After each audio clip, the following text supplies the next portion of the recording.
back to another edition of Sky High Productions. Firstly, I'd like to apologize for the large gap in between videos.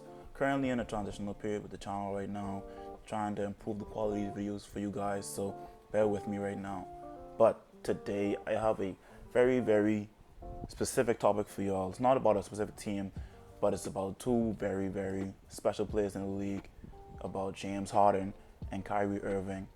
Now, both of these players have been under different levels of scrutiny recently in the media for various reasons, and I'm just going to give you all my opinion on this right now. Firstly, I want to start with James Harden. Now, for any of you who have not been aware, James Harden over the offseason and over the course of this season has voiced his opinion about the team, saying that he has wanted to be traded from the Rockets multiple times.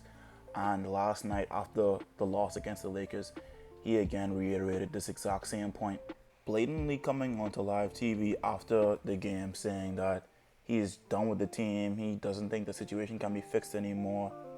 And I don't think this Rockets team is necessarily a bad team. And over the last few games, James Harden hasn't really been playing up to his usual self, but I'll tell that up to be him also being out of shape and him not having the passion to play for this team anymore. So I assume after he's traded, he's just going to return to form. However, I just don't appreciate the attitude he's been having towards the situation. He's just been acting basically like a spoiled brat.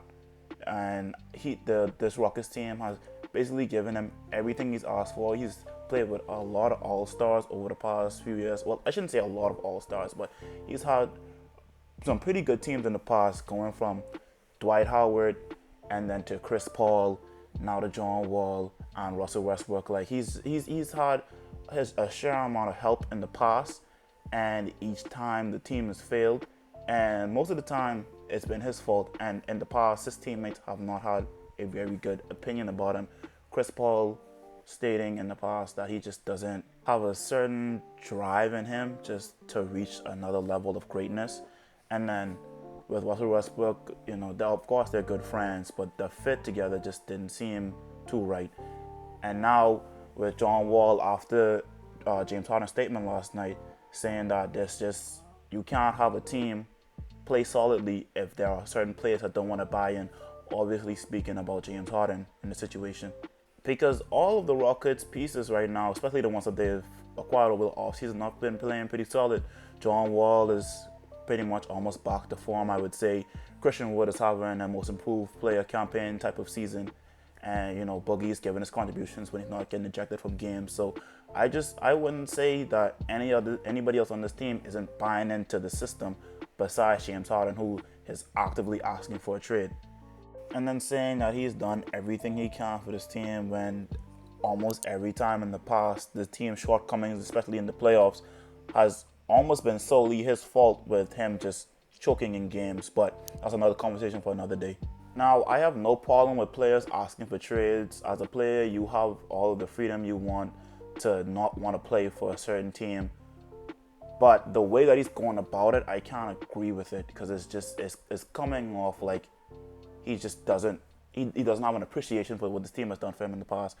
And it's also coming off like he just doesn't really care about the morality of his team right now, which, he probably doesn't because, he wants to be traded, but that's neither here or there. So now we just at a point where he just has to be traded. And I know the Rockets have tried to improve the relationship as time has went on, but obviously those attempts seem to be futile just because he still does not want to be there. And over the course of me recording this video, I'm getting constant notifications about the certain different types of trade packages that the Rockets are looking for. Just got a notification from Mark Stein where the Rockets are pursuing a trade for Ben Simmons, centered around Ben Simmons and Tyrese Maxey. And I highly doubt the 7-4 top seed in the Eastern Conference 76ers are going to trade their second best player right now for James Harden, who is currently having a down season, currently seems to be out of shape. I don't see a reality of them doing that. And then you look at the Nets, which was the report that initially inspired this video, where they are actively searching to gain Harden, which I have no problem with, because they're a contending team, and as a contending team, you always want to look to get the best players to get better. However, they are looking to trade all of their lottery picks, well, all of their unprotected picks and pick swaps to get Harden. And in theory, that doesn't seem like a bad idea since, the end goal is always to get a championship.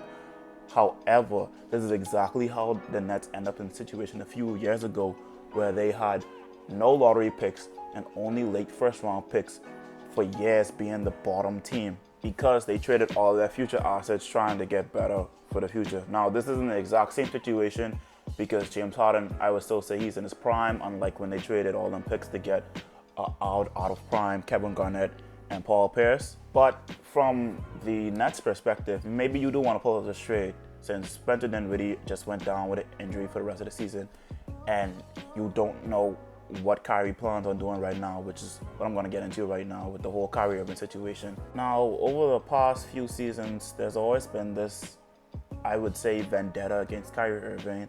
I don't know if it's just by the media or by public opinion of, casual and hardcore viewers, but it's always been this thing where people have been trying to paint Kyrie Irving as this airhead villain of the NBA, and I don't get why, to be honest. Now, I don't agree with everything Kyrie Irving has said and done in the past, like the whole comment when Kevin Durant joined the Brooklyn Nets and he said he finally has someone to hit the big shots. I don't agree with that because, obviously you play with LeBron, but I don't think that just because, of certain things he said and done that necessarily makes him a bad person. I just think that he just word things badly. He has a weird way of expressing himself, and it just may come off like he is some type of narcissistic person that think he knows everything. But I'm not one of those people that's just going to hate on Kyrie just because that's just the thing to do. I appreciate Kyrie Irving for his talent. I know that he's a great player, and I generally think that he is a cool person, but there just seems to be this stigma around him that he's just a bad guy. Like, for example, last year before the bubble, the NBA restarted into the bubble, and Kyrie Irving was one of the NBA players that was voicing his concerns about the restart, saying that, hey, maybe we shouldn't restart for, coronavirus reasons or for social reasons, like with how the big Black Lives Matter movement that was really taking heat around that time. He was saying, hey, maybe we shouldn't start around this time, maybe we should wait. And people gave him hate for that, trying to say that he didn't want the season to start back again for selfish reasons, and that's ridiculous. Now, with all that being said, his recent actions have been way more questionable in my eyes. He's been out for the past, I think, about 4 games for personal reasons, and I have no problem with players being out for personal reasons. I don't know if Kyrie is one of those players that he might have some mental issues. He's never stated in the past that he's, been dealing with mental stuff like someone like DeMar DeRozan has. But I don't have any problem with NBA players looking at basketball like a job and taking days off for their own personal reasons. What I do have a problem with is Kyrie not telling his team what he plans on doing, just leaving them in the dark and letting them figure it out for themselves. As a player in the NBA, it's your job to inform the team whatever you're going through, whether it be you have an injury or you're taking your days off. I'm not saying that he has to tell his team that, hey, I have this issue, I'm doing this. It just would be good on his side, on a respectable level, just to be like, hey, I'm going through something right now, just give me a minute, And then you have the video of him at his sister's birthday party, which just added more fuel to the fire. Again, I have no issue with Kyrie Irving attending his sister's birthday party because that's his literal sister. I don't expect him to just be like, oh, because I didn't play in a game 2 days ago, I'm not coming to your birthday just for, media purposes. Because Kyrie said in the past that he did not plan on speaking to the media this whole season. So I don't see him as the type of guy to really care about what the media thinks about him, which is what I respect. However, if you do plan on doing something on that level, especially if you're going to an outing without a mask on, and you are aware of all of the different protocols that the NBA has set, and we are getting games delayed on the regular now just because teams don't have enough players due to not only them contracting the Rona, but to them being a part of the NBA's whole contact tracing protocol. So my whole thing is, I just want Kyrie to come to his team and just tell them what's up, because I feel that should not be an issue. Now with the whole trying to trade him thing, like I've been seeing Nets fans or just NBA fans in general saying they should try to trade Kyrie immediately. That's drastic. That does not need to be, that's not necessary at all. That's not a measure that they need to think about. I just feel like Kyrie just needs a few, maybe a week or so, maybe a couple games off or whatever, and then he'll be back. Okay, I don't think it's necessary to try to put him in trade rumors. Even Sean Marks, the GM of the Brooklyn Nets, says that Kyrie's invited to come back when he's ready to do so. So when you have that type of support, maybe that's just something to display to the media, but I truly believe that the Nets are just waiting for his return with open arms. And then you have these sports journalists, these sports analysts saying, if a Kyrie for Harden trade is available, then that trade should happen in a heartbeat. That's not necessary at all. Even if that trade is available on the Nets side, trading for Harden, I don't think Harden adds anything to your team that Kyrie either cannot do or that is such a significant difference to where it seems like it's necessary. Just keep Kyrie. I would not want Harden on my team right now because Harden just seems like, I don't want to say a toxic player, but just the aura around him right now is not positive.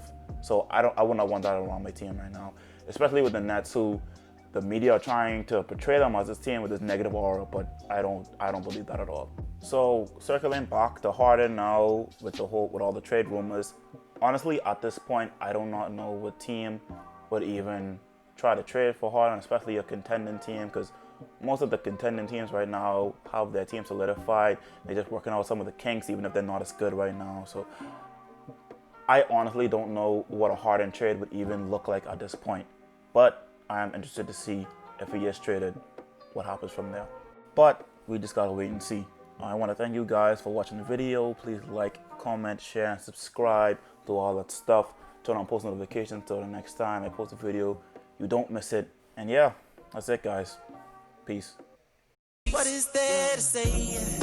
What is there to say? You be on my mind. You stay on my mind. You are so